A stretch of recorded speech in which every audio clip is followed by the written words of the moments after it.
the United States of America, and to the republic for which it stands, one nation, under God, indivisible, with liberty and justice for all.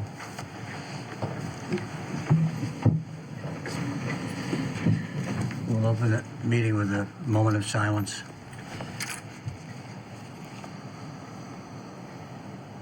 And I'd like, if you please could keep in your prayers Bill Cushing, who passed away this past week, who's the father of Amy Desmond, who's works in the fire department.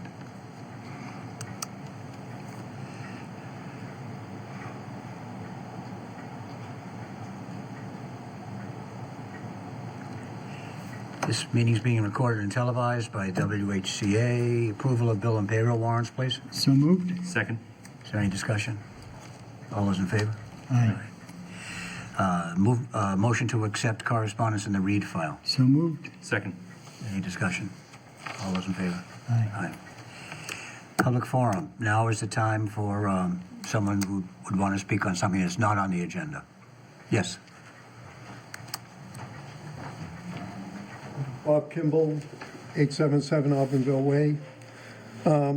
First of all, I was very disappointed in the number of people that came out to vote this last weekend, only 16%.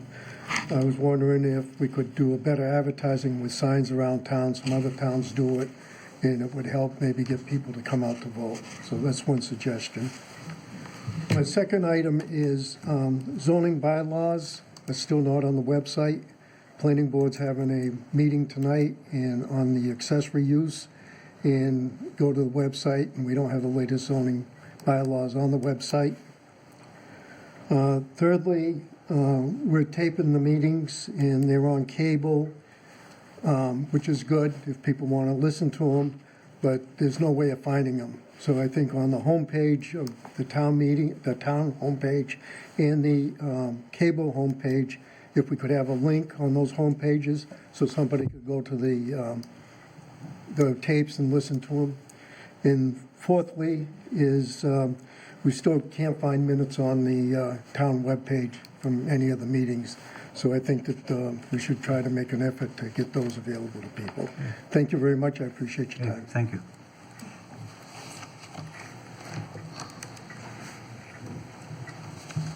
Approval of the meeting minutes, open session October 30th. So moved. Second. And I understand you would like it to amend them? Yes, I would just like to amend this section on the second page, expenditure from Plymouth County ARPA funds. The amount quoted is the amount of the ambulance that is being purchased. However, the amount that we want to use from Plymouth County ARPA fund is actually $534,028.90 instead of what's stated, $539,934. Would someone like to move to amend the minutes? I'll make that motion to amend that part of the agenda, that part of the minutes. Is there a second? I'll second. Any discussion? All those in favor? Aye. Aye. Thank you. Thank you. Good catch. Okay. It's time to go into executive session. It's actually... Oh, hold on, Carl. We need to vote the minutes too. We voted to amend. We need to my accept the mistake. amended minutes. Someone move the amended minutes. Make that motion. Second. Okay, all those in favor? Oh, say all those in favor. Does that have to be a Aye. voice vote? No. Thank you. And I have, I'll keep you. Yeah. keep me abreast. Thank you. Is it okay to go into executive session, sir? Thank you. Okay. Executive session pursuant to Mass General Law, Chapter 30A, Section 21A, Exception 2, to conduct strategy sessions in preparation for negotiations with non-union personnel, being the provisional deputy fire chief. Is there a motion? So moved. Is there a Second. second? Okay, voice vote. Yes. Yes. Yes. Yes. Okay. We're in executive session. This shouldn't take too long, and we'll come right back into open session afterwards.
in Randolph.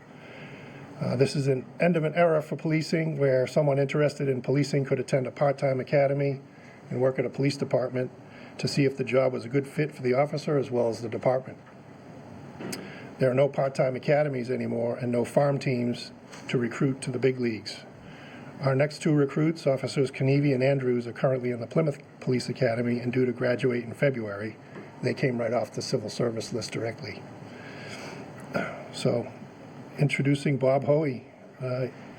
He was an auxiliary officer from June of 2008 until September of 2017 with us, where he served up until now 15 years of service within this department, and he stuck with it until he made it here as a full-time officer.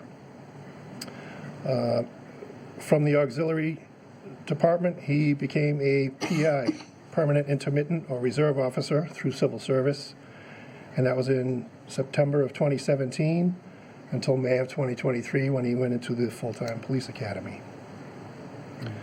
Officer Hoey was also a member of the Massasoit Community College Police Department until we stole him back and sent him to the full-time academy.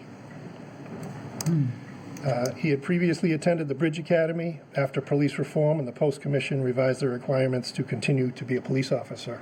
So they had to attend, both of them did actually, to continue on. Patrick Hickey, he was also a PI, or reserve officer, through civil service, also in September of 2017, and he also attended the Randolph Academy with Officer Hoey. Officer Hickey also attended the Bridge Academy, so they were in the first group. They were A through H. They broke it up by letters, and so these two were kind of set the tone for the rest of the Bridge Academy recruits, certainly in Whitman. As far as the academy goes, both officers were in the top 5 of their class in academics, and Officer Hoey got top honors and finished first. That's an achievement. I guess the 15 years of previous training and experience paid off for him. And Officer Hickey, he did have to put off his honeymoon as a newlywed. His wife let him attend the full-time academy. So he has one more task to accomplish, and that's going on a honeymoon. We'll figure out how to schedule that, but that'll happen. So both officers have served this community to the best of their ability, previously as part-time officers, and now we welcome them to the noble profession of law enforcement in Whitman as full-time officers. So I'm welcoming both Officers Hickey and Hoey to the department. Currently, they're both going through field training and will assume a shift on their own sometime, probably in December, and most likely on the midnight to 8 shift. So get to bed early. Great. All right, thank you.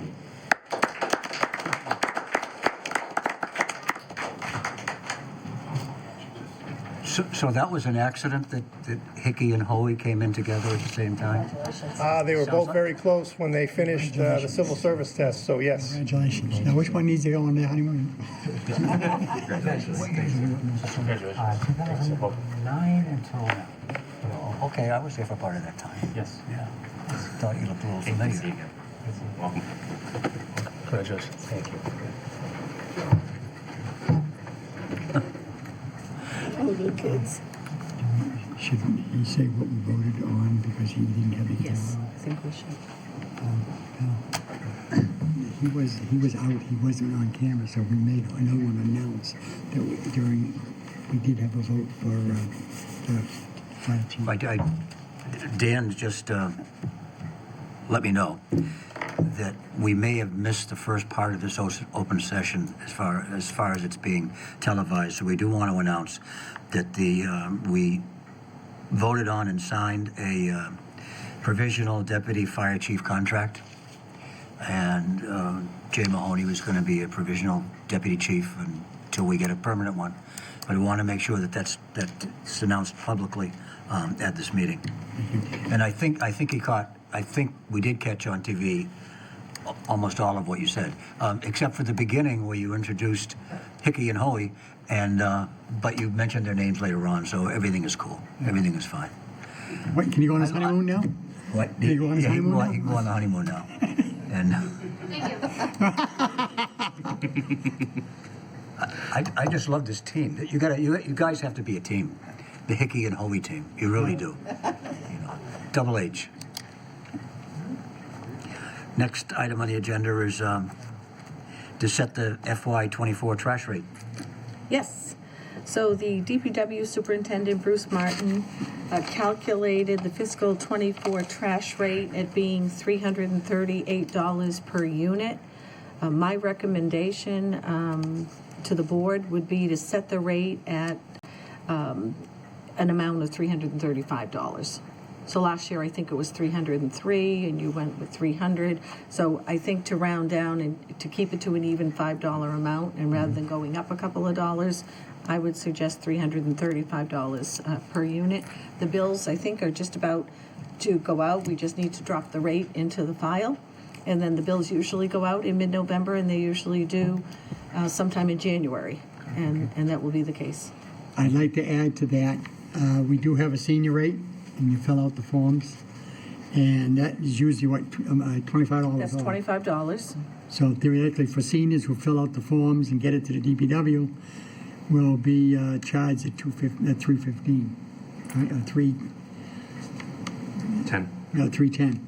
That's right. Yeah. And for seniors, you have to be 65 years of age. It would Yeah. be, you have to own the home. Yeah. And if you had, husband and wife, both 65 or over, it's just the $125 for the bill. Yeah. Okay, so I'll make that motion. I'll second. Okay. Any discussion? Just I guess a minor thing. I think I brought this up to Mary Beth earlier. Taking the $3 off the trash rate as well as the senior discount, I believe is applied. That's not shifted back to the remaining. I want to say ratepayers, but it's not ratepayers. It's whatever taxpayers. As we pass the bill on, it's eaten up by the DPW's expense line. So it's just something I think we should keep in mind in the future. That although I still agree that we should continue to do this, we are just passing that on to the DPW within their expense line. Correct? That is how I understand it Okay. as well. And I did ask Bruce Martin about the count on the senior discounts, and he said for last year it was 345 were issued at $25 for a total of $8,625. And the commissioners have no problem with the senior rate. The deduction, right? Not that I'm aware of, no? Good. No? Okay, any further discussion? Sean? Maybe just for comparison purposes, people should know that the FY23 trash rate was $300, right? Correct. So from 300 to 335. That's correct. A new contract was just, it went out to bid, so the contract for the DPW was due to expire the end of December, and there were two bidders on the contract, and it was, the lowest bid did come in again with Waste Management. So that's who they went with, and their board voted that. So he took the rate that we paid for the first half of the year, the rate that we'll be paying for the second half of the year under the new contract, and divided it by the amount of users to come up with this rate. Tax bills come out twice a year or once a year? Trash, once a year. Water bills, twice a year. Yeah, But okay. he had to combine two contracts because Okay. it went through December 31st instead of a fiscal year or calendar year Yeah. to come up with the rate. Also, if this $35 increase is only on half of the years, No, this will be a $35 increase that will be on the fiscal '24 bill, one bill. But to come up with that rate, Bruce Martin used the contract amount, and I actually have some figures here. or the contract's on a calendar year. That is right. Okay. So from July through December, there was a cost, and from January through June, the second contract cost. He put those two together and divided by the total amount of users, 4,588, and came up with a per unit amount of $338. So on the fiscal 25 trash bill, we should expect a similar increase if we're only eating half of the new contract now? Well, we will only be using half of the current It'll be half contract, of the and then new half of the contract. new contract, right. So I guess it depends on what next year's contract comes in at, but we're, okay. Although they did, How long is the contract? I was going to say, it's a Yeah. 3-year contract, and I think that he has two additional, right here. a 3-year contract with 2 one-year extension options to Waste Management. All right, so the rate will stay the same for the 3 years of the contract? That's correct. Well, the rate the town is paying will stay the same for the 3 years of the contract, That's right. not the rate that the homeowners are paying. Because That's right. next year we'll have to adjust to make up for the fact that we're only taking half of the increased rate this time. You're correct. Okay. Can we take a look at the contract? Can we Absolutely. do that? Yeah, I'd like to do that. Sure. Okay, do we have a motion on the floor to set the trash rate? I'll make that motion. Second, Set it at $3.35 to make it Yep. simple. with Dan's $25 senior discount that he mentioned. Well, that's in play anyway, isn't it? Okay, all those in favor? Aye. Thank you. Scheduled date for the joint meeting with the Finance Committee. The Finance Committee is asked to meet on December 5th. So what we might as well do is set the December meetings now. And I suggest the 5th and the 19th for December meetings.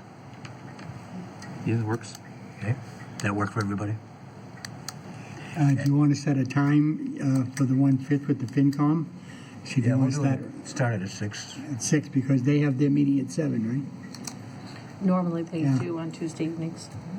Want to leave it? I was talking to Mary Beth about this. I'd like to work with Mary Beth and maybe reach out to the consultant to have, maybe we could give a short presentation on revenue. You know, so that with the finance committee here and us obviously beginning to look at the budget, I think it'd be appropriate to really start with an appropriate revenue analysis. So, if you guys are okay with that. You okay with that, Mary Beth? Yeah, I'm just wondering about the, You're going to The have time. You're going to have information. I have started my budget meetings. I've sent everything out to the departments, and they've all gotten those back. And I've started to have individual meetings as well as meeting with the treasurer collector and the accountant. So we do have some numbers in that we could put. And not so much the budgets coming back from departments, but more just specifically about revenue projections. Right. So we have some sort of ballpark picture as far as what we can expect next year. And we have the revenue numbers in for '23. That's what we're working on with the treasurer and the accountant, updating all the spreadsheets from last year and so forth.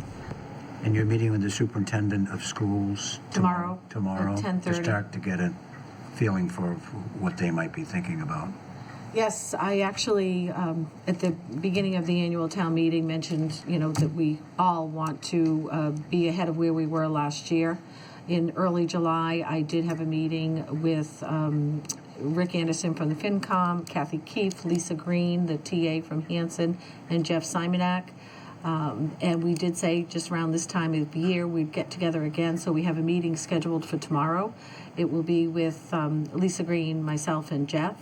Their enrollment figures are usually determined as of October 1st. While they have some numbers, they haven't been certified yet. So this is just an initial meeting to see when they will, really have some solid numbers in and to get the whole budget process going. We just want to be ahead of where we were last year with a final voted budget. Okay, is everybody good then with the schedule? Okay, Agricultural Commission. Yes. Okay. At the special town meeting, the town overwhelmingly voted to pass the right to farm bylaw, which came about as a result of the recent Peaceful Meadows auction, in which the winning bidder was John Hornster of Hornster Farms, with the goal of obtaining either an agricultural restriction or a conservation restriction on this property. It would be advantageous to the town to have the designation of farmland of local importance. This designation will increase the amount of farmland eligible for federal preservation funding.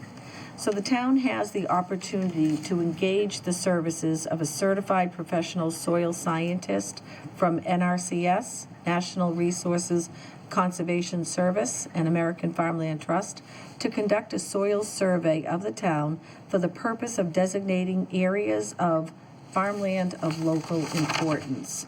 There's no cost to the town to have this done. There is no regulatory association with listing soils as farmland of local importance. Inventories of important farmland soils do not constitute a designation of any land area to a specific land use. The designation does not affect property tax rates for parcels under 61A. This survey simply increases USDA federal funding eligibility for farmland preservation by recognizing farmland of local importance. This would be the logical step prior to forming an agricultural commission, and I'm requesting permission to engage this service on behalf of the town. So if it's designated with that designation, after they, review all the soil and information, and they're doing the whole town, it would open us up to federal funding that could go towards the agricultural restriction or conservation restriction with CPA funds. So, Good. Would someone like to make a motion I'll make to that motion. authorize Mary Beth to do that? And second. Yes. I have a question. Okay, if they're doing just open space land in Whitman, or when you say they're looking at all the soils in Whitman, is it just like fields and things? I mean, yes, I would believe that. No, it's odd that it's going to be done through aerial imagery, believe it or not. So they don't come out and dig up the soil and analyze it. It's something that's done aerially. Soil survey maps and aerial imagery. What if they find something that shouldn't be there? Contaminated soil. Well, what they're looking for is, I have it right here, the types of soil. Prime farmland, unique farmland, or farmland of state importance. They're not testing, physically coming out and testing soil. Okay. Okay, I'm thinking of the, Contamination or something like that, no. okay. Nope. Shouldn't be an issue. And I think it is important to say that, one of the reasons we want to look at either an agricultural or conservation restriction on this land is so that if at some point in the future there were, this property were to go up for sale again, it would be less stressful than the auction we went through recently, where if there's an agricultural restriction, it has to remain farmland. If there's a conservation restriction, it would have to remain open space or farmland. So it gives the town a little bit of leverage at future sales. All right, I believe, isn't there some open land also on Route 14 before the over 55 development where the high tension wires are? Mm-hmm. So that's that area there, plus across the street, that old farm that's there. And they would take a look at, Yeah, it's not just this one particular parcel of land through these maps and aerial surveys that they do. And even if, there's no downside to this. There's no cost or to have this designation. It would just open up federal funding. And if we did go for the Agricultural Commission, and CPA funds, it's exactly what these funds are designed to do. It wouldn't be at any cost, added cost to the taxpayers. The CPA funds are part of their tax bill anyway. So it would just be a great use. And like Justin said, we wouldn't have to go through this again, worrying someday down the road about that land. Okay, it's been moved and seconded to allow Mary Beth to continue with her work in this area. All those in favor? Aye. Thank you. Great. Chairman's report. I was going to talk tonight a little bit about what happened a couple of weeks ago when the town decided that it wanted to have a school for middle schoolers, a new school, when the town voted to spend money to do that. But I think, what I think I might do is put it off until we have the meeting on the 5th. And I wanted to put the whole thing in context. And I think it might be a better time to do it then when the Finance Committee's here. So that's what I think I'll do, instead of giving it now. That makes sense, actually. Yep. So the next thing on the agenda is the Town Administrator's report. No, I don't have anything this evening. I don't have anything this You got evening. nothing? No. Oh, that's too bad. That means we have to adjourn. Oh, gee. I know that, Motion to adjourn is in order. so moved. Second. All those in favor? Aye. Thank you. I think that's the quickest meeting we've See had. you in a couple of weeks. At least with you as a TA, it's the quickest meeting we've had. At least in a couple years ago. We've had some fast ones. Oh, you did show us you come Not bad. up. Yeah.